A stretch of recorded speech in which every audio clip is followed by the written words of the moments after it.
Ini pertanyaan terakhir ya. Kalau nanti akan terjadi hari Jumat pertengahan Ramadan, maka nanti akan begini-begini terjadi. Setelah dihitung-hitung, ternyata pertengahan Ramadan yang ada Jumatnya itu nanti di Ramadan 1441. Muharram, Safar, Rabiul Awal, sekarang Rabiul Akhir, Jumadil Awal, Jumadil, Rajab, Sya'ban, Ramadan. Apakah itu akan terjadi seperti yang ada di hadis itu? Wallahu a'lam bishawab. Mana kita tahu, dia belum terjadi. Tapi kita bersiap-siap perlu.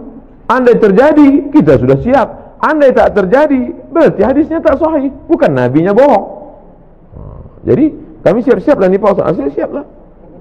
Rabiul Awal sekarang tanggal 24, 25. Rabiul Akhir, Jumadil Awal, Jumadil Akhir, Rajab, Sya'ban, 5 bulan lagi. Siap-siapkanlah. Bahwa terjadi, kita sudah siap. Bahwa tak terjadi, berarti hadisnya palsu. Bukan berarti Nabi Muhammad pembohong. Karena kan tak ada bukti real nyata, ada rekaman rupanya Nabi ngomong qala Rasulullah SAW. Oleh sebab itu, jangan nanti ketika tak terjadi, ini hadis ini bohong aja ini. Bukan Nabi berbohong, hadis itu tak sahih.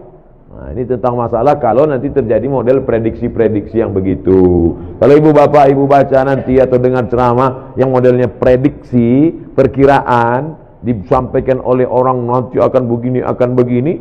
Nah, kalau sumbernya benar, siap-siap, apa salahnya siap-siap? Tapi andai tidak terjadi pun, kita sudah siap. Jelas? Wallahu a'lam. Kalau ada pertanyaan, silakan. Bapak, agak ini kalau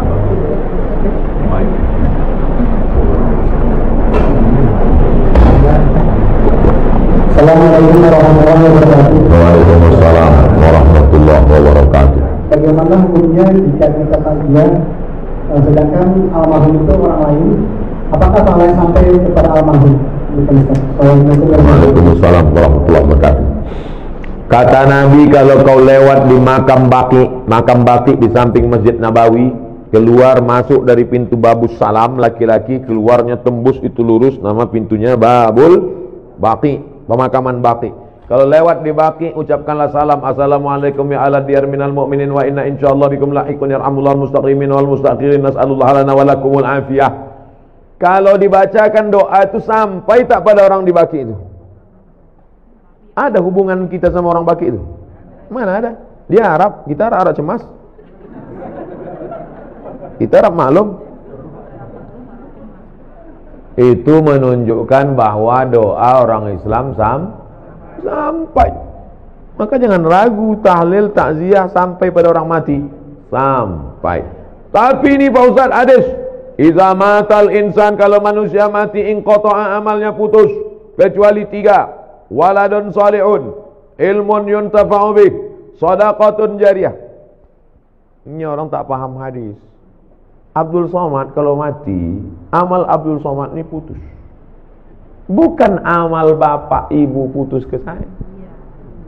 Amal bapak ke saya putus apa tidak? Tidak, Bu. Kalau putus amal bapak, macam mana ada sholat jenazah? Sholat jenazah itu amal saya apa amal bapak? Amal ibu bapak. Saya udah mati udah. Tapi amal saya dulu ada 3 yang tetap mengalir. Yang pertama, Abdul Somad ceramah-ceramah diamalkan oleh jamaah, mengalir. Yang kedua, rupanya Abdul Somad peletakan batu pertama, mengalir walaupun sebiji batu. Apalagi yang satu sasmen. Yang ketiga, anak Abdul Somad, Mizian Hazik Abdillah, berdoa dia di tengah malam, mengalir. Bukan maknanya amal orang lain tak mengalir. Amal saya putus kecuali 3, tapi amal orang tetap mengalir. Jadi jangan ragu tentang ini. Apa saja yang mengalir itu Pak Ustaz? Bacaan Quran mengalir. Mana dalilnya?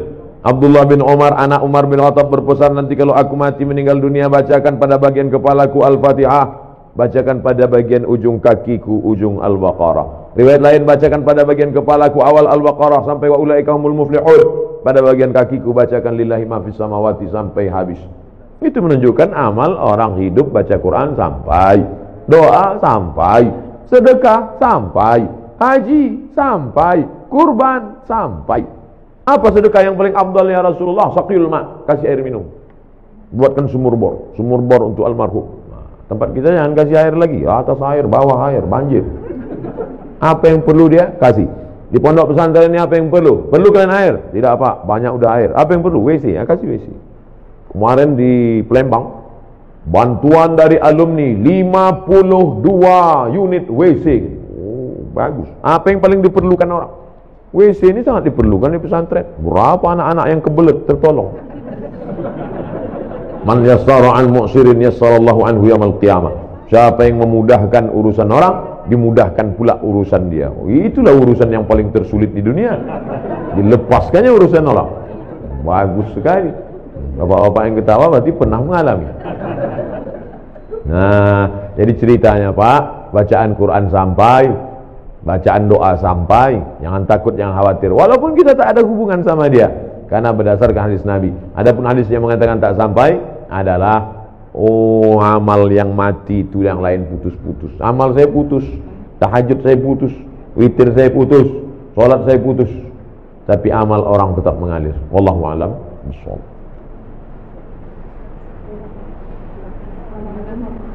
Waalaikumsalam. Kemudian amal doa anak soleh. Apakah itu masih anak yang kandung? Kalau doa anak yang ibu kalau mendoakan saya, sampai tak doa ibu saya? Sampai. Kita tak ada hubungan. Bapak kalau mendoakan saya sampai atau tidak? Sampai, tak ada hubungan. Makna anak soleh itu bukan membatasi hanya doa dia yang sampai.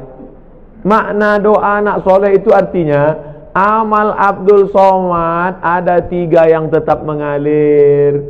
Ceramah Abdul Somad ini amal dia apa tidak ini? Amal. Kalau Abdul Somad ngasih semen, ngasih batu bata, itu amalnya apa tidak? Amal. Anak Abdul Somad itu anaknya itu amalnya apa tidak? Kalau anak itu bukan amal saya tengok aja bini saya, mungkin lahir anak saya itu. Nah, begitu kasarnya, mohon maaf, beri maaf. Jadi makna anak tadi jangan diragukan. Ustaz, kami ini tak punya anak, cuma anak angkat. Mengalir. Anak tiri, mengalir. Anak orang, mengalir. Mengalir. Jangan takut tentang masalah. Yang tak punya anak, jangan takut. Anak asuh, anak yatim. Makna hadis itu mengatakan anak soleh artinya amal kita nih putus, tapi ada 3 amal kita. Sedekah itu amal kita, anak itu pun amal kita, dan ilmu yang kita ajarkan itu pun amal kita. Bisa dipahami? InsyaAllah. Wallahu a'lam.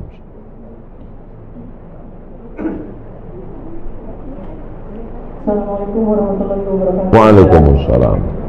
Saya mau menanyakan amalan mana kira-kira yang diterima seorang tua yang punya anak kandung tetapi dia kurang taat beribadahnya, atau dia mengangkat anak berat anaknya sendiri tetapi anak-anak itu sangat soleh dan sering mendoakan orang tuanya. Jadi amalan mana yang lebih cepat diterima oleh Allah? Itu yang pertama. Dan yang kedua, saya mohon supaya Ustaz dan jamaah yang ada di sini nanti itu mendoakan untuk sembuh bisa. Nanti di akhir majlis kita doa semua untuk kesehatan, untuk husnul khatimah, untuk anak-anak kita dijaga dari narkoba. Nanti di akhir majlis. Punya anak kandung, kerjanya minum khamar, sakau, mabuk. Ada anak angkat, orangnya soleh. Kedua-duanya ini berdoa. Mana doanya yang lebih dulu sampai? Illalladzina amanu wa amilus shalihat. Semua manusia ini rugi kecuali orang beriman dan beramal soleh. Yang ditengok bukan anak kandung, anak tiri, anak angkat, tetangga, kawan, jiran, sahabat. Yang ditengok adalah soleh. Makanya Rabbi habli minas soleh. Jangan takut tidak punya anak, tak ada yang mendoakan. Jangan takut bahwa kita tidak punya anak, tapi kita didik anak-anak kita jadi soleh, baik, bagus, memang itu perintah agama. Tapi terlalu khawatir tak punya anak, jangan takut. Nah, oleh sebab itu maka doa sampai, doa kawan sampai. Itu makanya kita suruh dekat-dekat dengan orang-orang soleh, berjamaah. Meninggal kita, saya insya Allah kalau mati jamaah di Surama ini banyak mendoakan. Tak ada pun doa dari tetangga, sahabat, kerabat, doa dari jamaah. banyak doakan. Yang penting hablum minan nasnya baik, hablum minallah baik, maka syarat dikabulkannya doa amanu wa amilus shalihan, beriman dan beramal soleh. Wallahu a'lam.